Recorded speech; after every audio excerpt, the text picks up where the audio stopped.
You ask Tiger to solve. This deals with linear equations with one unknown. The final result is c equals 24. Let's solve it step by step. Group all constants on the right side of the equation. Add 7 to both sides. Simplify the arithmetic.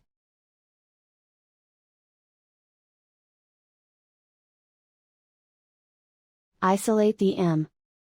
Multiply both sides by inverse fraction 3/1. Group like terms. Multiply the coefficients. Simplify the fraction. Simplify the arithmetic. And so the final result is c equals 24.